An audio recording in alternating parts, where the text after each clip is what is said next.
আইপিএলের প্রত্যেকটা টিমের রিলিস্ট এবং রিটেন লিস্ট জমা পড়ে গেছে। তো আজকে আমি কথা বলছি পাঞ্জাবের রিলিজ লিস্ট নিয়ে।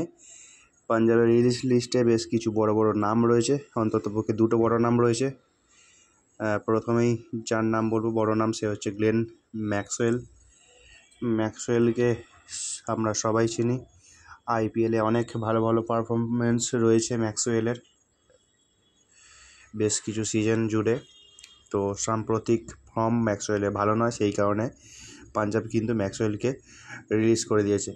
তারপরের বড় নাম হচ্ছে Australian wicket keeper batter Josh Inglis. Josh ইংলিশকে কী কারণে পাঞ্জাব রিলিজ করলো এটা কিন্তু আমি এখনও বুঝতে পারলাম না। তো জস ইংলিশ একজন খুব ভালো উইকেট কিপার ব্যাটসম্যান। জস ইংলিশকেও কিন্তু পাঞ্জাব রিলিজ করে দিয়েছে। জস ইংলিশের পরের নাম হচ্ছে অ্যারন হার্ডি। অ্যারন হার্ডি কিন্তু রিলিজ হয়ে গেছে পাঞ্জাব থেকে। অ্যারন হার্ডিকেও কিন্তু পাঞ্জাব রিলিজ করে দিয়েছে। অ্যারন হার্ডির পরে আসছে আমাদের ইন্ডিয়ান আনক্যাপড ফাস্ট বোলার, সে হচ্ছে কুলদীপ সেন। কুলদীপ সেনকেও কিন্তু পাঞ্জাব কিংস রিলিজ করে দিয়েছে।